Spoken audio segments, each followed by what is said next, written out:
If you've noticed that your child seems to be reverting in their talking skills, or they've stopped saying words they used to use, they're experiencing what speech therapists refer to as language regression. And you don't necessarily need to worry.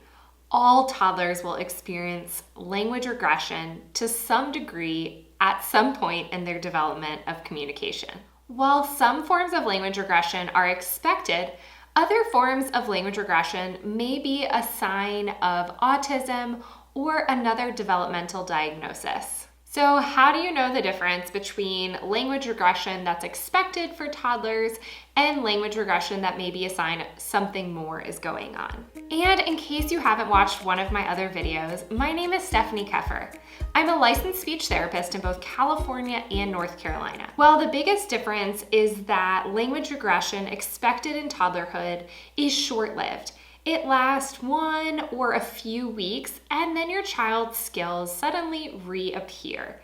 Whereas language regression that happens as a sign of another developmental diagnosis, children don't regain their skills most of the time unless they have the support of a developmental specialist. Here are some common examples of language regression in toddlers that are short-lived. A child who is imitating sounds and words suddenly stopped repeating you. A child who is using words to communicate reverts back to babbling and jargon or speaking in their own language. A toddler who is using words to communicate reverts back to pointing to communicate their wants and needs. A child who is outspoken suddenly becomes shy around less familiar people. Now I want to talk about some of the things that might cause a language regression as part of communication development for most toddlers. Oftentimes, language regression is directly connected to a big life event.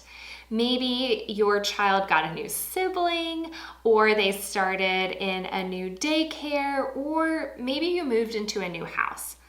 All of these things may trigger a language regression while your child adjusts to the big changes in their life. And once they've become more adapted to these changes, their language skills will come back as they were. Illness is also another common cause of language regression for children. Put simply, when we don't feel well, we just kind of stick to the things that are easy and comforting for us. We're not trying to put in a lot of extra work to learn to communicate in new ways. So when your child is sick, they will often use the form of communication that's easiest for them, and oftentimes that's gestures and not words. As soon as your child is feeling better though, those words will come back and they'll be communicating just as they were before they got sick. A third common trigger for a language regression is a burst in development in another area. Your child only has so much developmental energy to spend. If they're spending most of their energy, let's say, developing motor skills like running or climbing or any number of things, they're not going to have much left over to devote to communication skills. And in fact, they might just do what's easiest and natural that doesn't take much or any energy for them, kind of the language skills that are automatic, which might mean using gestures, pointing, or just saying a few words as opposed to all the words they used to say.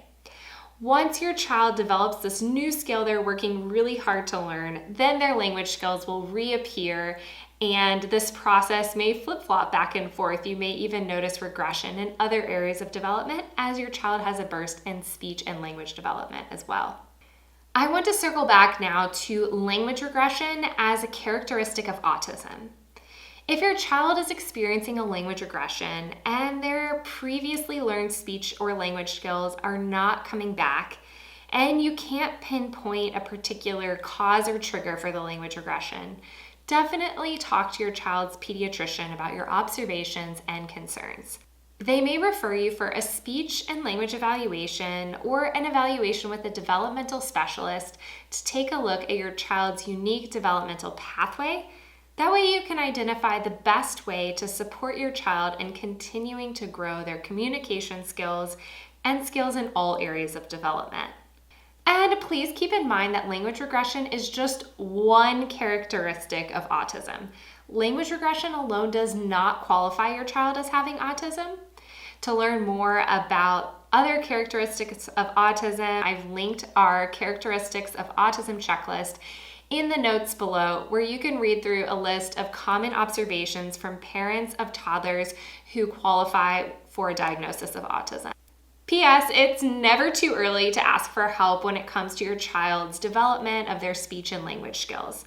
If they're experiencing a language regression, whether it's part of their development or potentially a sign of something else, always consult your child's pediatrician who knows your child personally and individually and will be able to support you in the process of either continuing to observe their skills or finding some more support to help them in their communication development.